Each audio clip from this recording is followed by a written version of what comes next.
안녕하세요. 코마스TV 1000% 전문가입니다. 자, 오늘 뭐 불타는 금요일 7월 22일입니다. 자, 오늘도 전체적으로 코인 시장 체크 한번 할 텐데, 어제 장세 같은 경우에는 물론 이제 24시간 거래가 되는 이제 코인이긴 하지만, 그래도 어제 기준으로 한번 살펴보면 움직임이 조금 뭐랄까 재미가 없었던 그런 장세였던 것 같아요. 숏 유도하는 장세가 좀 많이 나오지 않았나라는 생각이 듭니다. 그 말은 뭐냐면 이제 공매도 포지션 담기 위한 움직임, 무빙들이 좀 많이 나왔다라고 볼 수 있을 것 같고, 악재로 인해 가지고 이제 뭐 내리긴 했는데 딱히 뭐 제가 생각할 때는 악재 부분들은 없었던 것 같아요. 악재 부분들은 없었고 단순히 기술적인 부분, 이 흐름 때문에 좀 가격 조정이 나오지 않았나라는 좀 생각이 듭니다. 일주일 넘게 상승 분위기를 탔기 때문에 조정 받아야 될 자리에서 잠깐 쉬어가는 그런 움직임이었다라고 좀 보시면 좋을 것 같고요. 오늘도 한번 살펴보기에 앞서서 이제 주말도 있고 여러 가지 지난 밤에도 빅 이슈가 있었습니다. 그 중에서 이슈이겠죠. 유로연합이죠. 자, 금리 인상이 전격적으로 인상이 됐습니다. 빅스텝이었죠. 금리 인상이 0.5포인트 정도 이제 크게 올랐었는데, 이 과정에서 저는 이렇게 생각을 합니다. 어떤 생각을 하냐? 지금 달러 대비했을 때 유로화라든지 그 다음에 달러 대비했을 때 이제 엔화겠죠. 결론적으로는 가장 큰 하락세가 나오고 있기 때문에 제가 봤을 때는 이 그 환율적인 측면도 방어를 하기 위해서 좀 약간 크게 픽스텝을 좀 단행을 하지 않았나라는 좀 생각이 듭니다. 그런데 사실 우리가 이제 뭐 매매를 함에 있어서 주식도 마찬가지고 주식시장을 좀 약간 대입을 하면 유럽 금리 인상 같은 경우에는 그렇게 큰 타격이 있거나 그러진 않는다라는 거거든요. 그 말은 뭐냐? 딱히 이제 중요도가 없다라는 겁니다. 미국만 좀 어느 정도 중요도가 있다라고 좀 말씀을 드릴 수 있을 것 같고, 어차피 이제 뭐 미국에서 이제 이달 말이죠. 7월 말일에 0.7포인트 이상의 그 금리 인상을 하기 때문에 유럽도 마찬가지로 전격적으로 밸런스로 맞추기 위해서 좀 진행을 한 거라고 좀 생각을 하고요. 국내 한국은행도 마찬가지입니다. 예, 한국은행 특히 우리나라 같은 경우에는 좀 찔끔찔끔 올리는 것보다 뭐 한 1% 가까이 막 팍팍 이렇게 올려줘야 되는데 좀 약간 다소 아쉬운 것 같아요. 한 번에 올리면은 또 이제 시장 충격이 있으니까.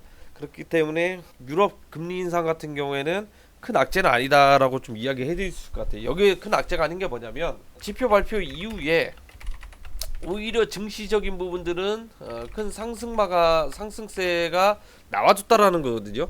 당연히 했을 것이고, 그 다음에 큰 문제는 안 될 것이다라고 이야기하고 있고, 그 다음에 이제 뭐 코로나 뭐 재확산, 그 다음에 이제 뭐 퀴어들 설치는 이제 뭐 원숭이 두창, 이런 악재범들이 있기 때문에 시장에서 이제 증시에서 어떤 반영을 하냐?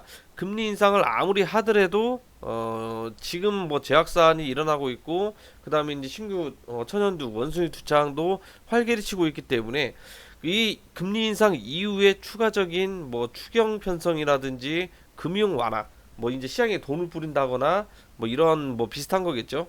좀 완화되는 시나리오가 전략이 있을 수 있기 때문에 이미 반영될 거 다 반영되고, 오히려 역발상으로 크게 지수 상승이 나와주는 그런 움직임이지 않나라는 좀 생각이 듭니다.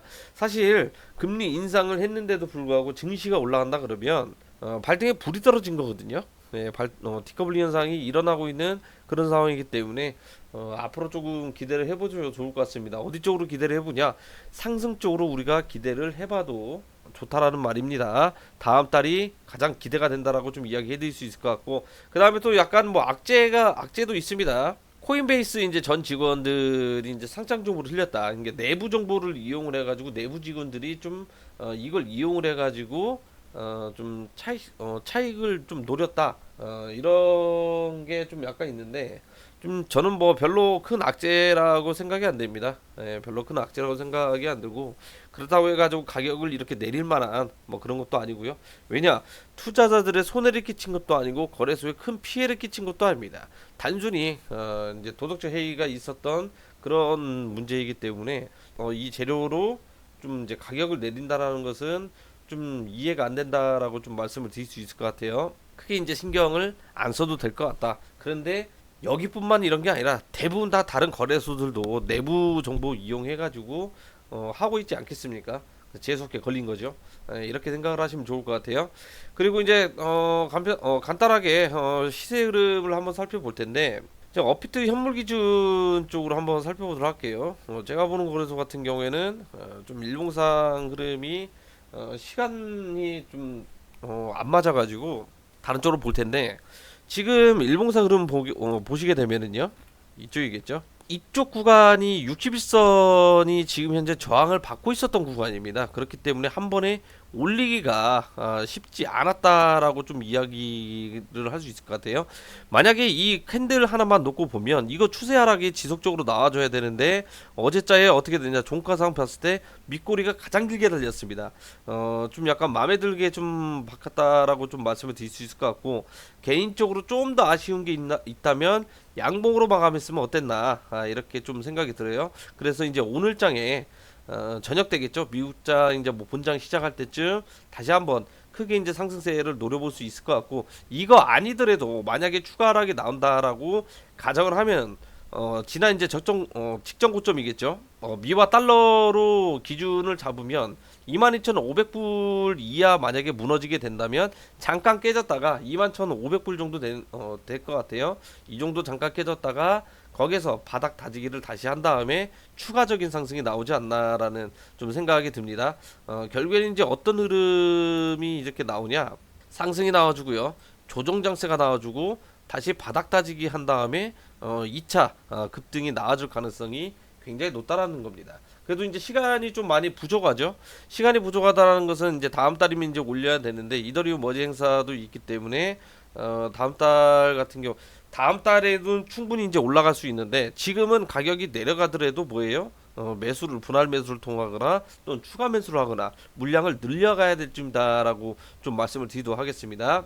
그리고 이제 자료 화면을 한번 잠깐 살펴보면 선물시장에서만 좀 통용되는 건데 지금 바이낸스 쪽이거든요. 예, 바이낸스 이제 거래소 이제 물량인데 지금 23,500불 부근에 대량의 고배율 숏이 지금 현재 물량들이 있다라는 거거든요.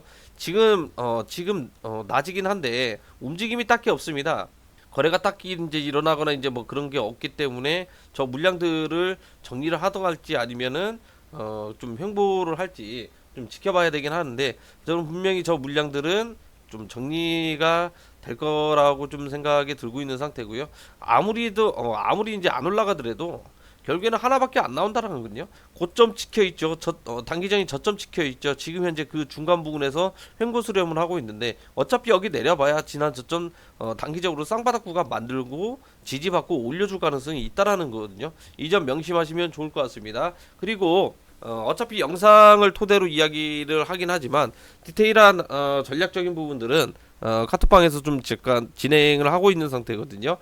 상단에 배너에 이제 연락처에 카톡방 링크 받으시면 되는데 문의 주셔가지고 좀 디테일한 전략 전술 좀 받아가시면 좋을 것 같습니다. 자, 오늘 영상은 여기서 마치도록 하겠고요. 저 점프로 전문가는 다음 영상 때 찾아뵙도록 하겠습니다. 감사합니다.